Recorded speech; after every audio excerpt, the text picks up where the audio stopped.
Morning garden friends, it's Heather at Bush Poppy Farm.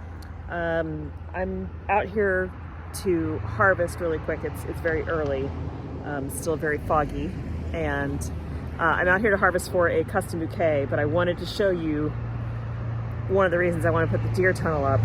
I mean, the hoop house, high tunnel. I'm thinking of it as the deer tunnel because look what they've done to these sunflowers. The sunflower heads are still there for now, but look at the defoliation.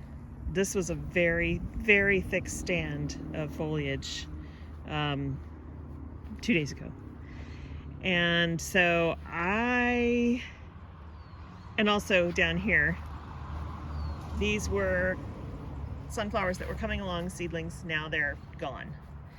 So also the amaranth, most of it's gone. So I don't mind sharing some of my harvest with deer, but I do mind sharing all of it. All the heads on these are gone. So it's time to exclude them, whether that be deer fence or the high tunnel, which we're not going to be able to get up in one day. Yeah, it's really disappointing. I mean, all of this in here is gone. It's hard. It's hard to have, like, you know, the tomatoes, whatever. I'm growing tomatoes at home, but these are cash crops. And, you know, I've still got some celosia here, which they're eating all the tops off. The zinnias, so far they haven't touched, but they will. And then, you know, here's all their droppings. So, you know, I know they're here. I've been seeing them on the cameras, but up until pretty recently, they haven't been causing too much damage. They've pretty much eaten almost everything out of these pots and completely denuded all the Monarda. All this stuff is gone. So the problem with that is when they denude completely a plant, the chances of that plant being able to come back are pretty low because there's no leaves for photosynthesis. Over here, you know, the zinnias are doing well. They're not eating the dahlias yet, but like anything else, if they're hungry enough. This was a Hebe, gone. Yeah, this is my fault completely because I did not fence off the area in time, but it's still a real bummer. It's definitely going to impact what I can sell. Here's corn that they ate. I just hope they don't touch my pumpkins. Hoping that rind is too hard for them.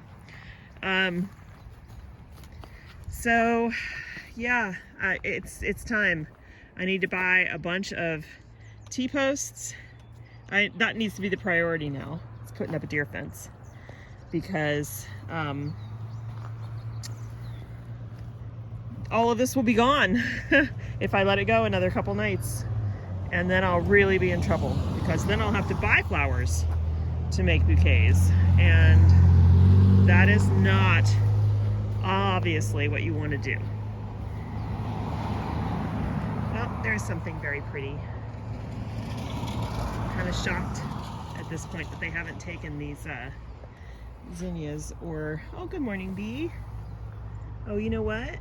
Can you see how ragged that bee's wings are? There's a good chance this bee is passed. Nope, she's still alive. She was just sleeping. But when their wings get really ragged like that, they're super old. They're not usually allowed back into the hive, and then they just go somewhere to die. She's probably between 5 and 6 weeks old. Okay, so I'm gonna get these flowers harvested really quick. I'm gonna be back out here in a couple of hours to start putting up the deer fence. That is the priority today, which means I need to go buy a whole bunch of fencing supplies,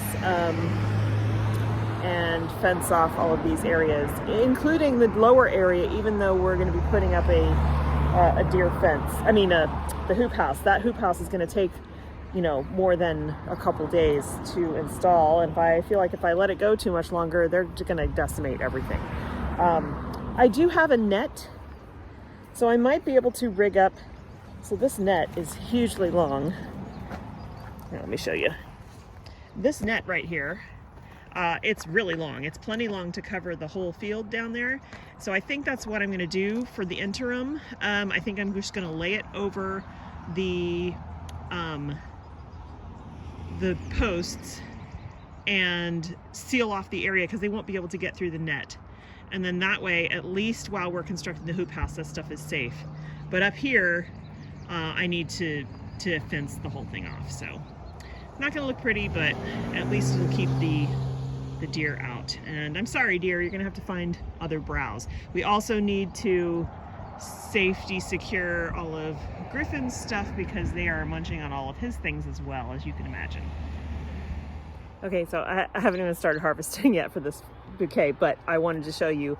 I did put up this net. It is the most annoying piece of equipment. It gets stuck on everything. It's definitely a like 2 to 4 person job, but I think this is going to help at least keep them off what is still surviving here. I'll show you.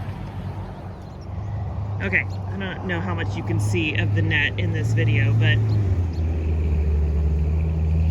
I apologize for the loud noise. It's just the morning traffic. So the sunflowers are what they mostly were going for. So this net goes nearly to the ground. And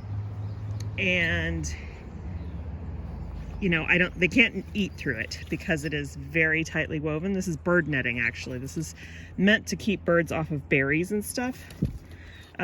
So they won't be able to get at the leaves anymore. And it's a good thing these sunflowers are just single stem. I just hope they continue to,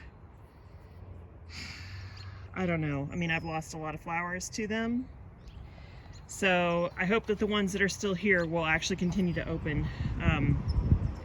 Because I want to salvage some of this. I mean, this was such a beautiful stand of sunflowers. I'm very sad. So I need to,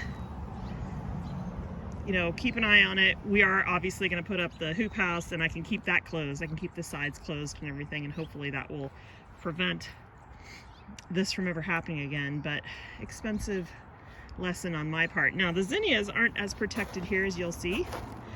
But they don't seem to be munching on zinnias on either side, and so hopefully we'll just get the hoop house up in this week, and the zinnias will survive, and I'll just keep harvesting all the zinnias I can. But we are definitely going to, I think today's priority for me is, instead of working on the hoop house, is going to be putting up the deer fencing for this area and the upper field. Can't grow plants if they're being completely decimated in the middle of the night. And you know, while I want the deer to thrive, I'm only willing to share a little bit, not everything. So basic solution, we put up a deer fence, and you can't even see it. I'll show you, but you can see the T-posts. That's about it. So you can see those T-posts. They start there. Here's the door. They go all the way down here, up and over the berm, down to the road, and back around. And it's just this stuff. Deer netting. Very thin. The good thing about this stuff is it is very hard to see. So the deer will run into it, and it will be disconcerting, especially at nighttime, so you can't see it at all. We have a hard time seeing it. We're standing right next to it. So, can they jump it? Sure. Are they going to? Probably not. And if they do, we can put a second line of defense inside. Basically just one small line that runs inside, and then they'll hit that as well, and that'll be it. So I think we're good for now. I'm done for the day. My cat's being crazy. Deer fence done. Hopefully that will at least slow them down a little bit. Tomorrow we start on the hoop house, and I would like to film as much of that as possible, so stay tuned. We're excited about that. It's going to be fun. Have a great day. See you in the next one. Bye.